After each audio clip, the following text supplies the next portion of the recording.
বন্ধুরা কেমন আছো সবাই? আজকে আমি কলমি শাক রান্না করব চিংড়ি মাছ দিয়ে। আর তার জন্য আমি পেঁয়াজ কুচি দিয়ে দিয়েছি আর একটু রসুন বাটা দিয়ে দিয়েছি। তারপরে একটু হলুদের গুঁড়া, মরিচের গুঁড়া, লবণ পরিমাণ মতো আর নারিকেল বাটা দিয়ে দিয়েছি। আর নারিকেল বাটা দিয়ে দিলে আরও খেতে আরও মজা হয়। আর নারিকেলের দিয়ে আমরা যাই রান্না করি একটু মশলাটা ভাজা ভাজা করতে হবে। এরপর আমি চিংড়ি মাছগুলো দিয়ে দিলাম আর মশলাটা আমি একটু ভাজা ভাজা করে নেব। মশলাটা আমি একটু লাল লাল করে নেব, তাহলে আরও শাকটা খেতে আরও মজা হয়। আর ঈদের পর থেকে মাছ মাংস খেতে খেতে আর ইচ্ছে করছে না, তাই আজকে একটু চিন্তা করলাম যে আজকে একটু শাক পাতা খাবো। তাই আজকে একটু কলমি শাক রান্না করলাম। আর কলমি শাকটা অনেক ভিটামিন, কলমি শাক শরীরের জন্য উপকারও আছে। আর আমি এখন মশলাটা একটু বারবার কষিয়ে নেব। আর আমার মশলাটা যখন একদম খয়েরি কালার হয়ে আসবে তখন আমার মশলা কষানো শেষ হয়ে যাবে। আমি অল্প অল্প পানি দিয়ে মশলাটা একটু কষিয়ে নেব। আর নারিকেলের মশলাটা যত আপনি কষাবেন তত খেতে আরও মজা হয়। আর নারিকেলটা যত কষবে অতই খেতে একটা সুন্দর একটা সেন্ট আসবে। দেখেন আমার মশলাটা কষানো প্রায় শেষ হয়ে গেল। এরপর আমি আবার অল্প একটু পানি দিয়ে মশলাটা কষিয়ে নেব। আমাদের মশলা কষানোর উপরেও তরকারি মজা হওয়ার অনেক কিছু ডিপেন্ড করে।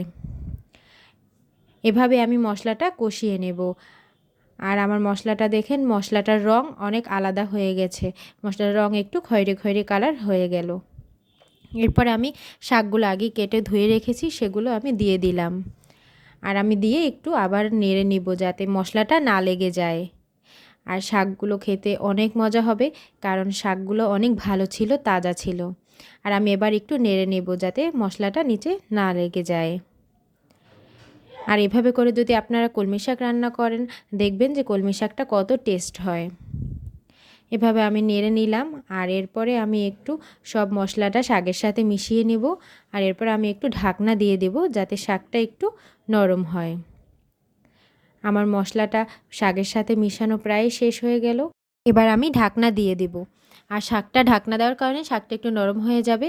আমার শাকটা নরম হয়ে গেছে এবং শাকটা প্রায় শেষ রান্না। আর এবার আমি আবার একটু নেড়ে নেব যাতে শাকে পানি না থাকে। আর আপনারা যদি এভাবে বাসায় রান্না করেন শাক অনেক মজা হবে। আর এই শাক বাচ্চাদের খেতে দিবেন, বড়রাও খাবেন। আর সবার শেষে আমি একটু কাঁচামরিচ কেটে দিলাম ঝালের জন্য। আর বোম্বাই মরিচও দিলাম, কারণ আমরা একটু ঝাল বেশি খাই এর জন্য। আর এভাবে একটু নেড়ে নিব। আর চিংড়ি মাছ দিয়ে যে কলমি শাক তা তো আর বলার বাইরে যে এত সুন্দর হয়। আমার শাকটা পুরো রান্না করা শেষ। আপনারাই দেখেন যে শাকটা কত সুন্দর হয়েছে।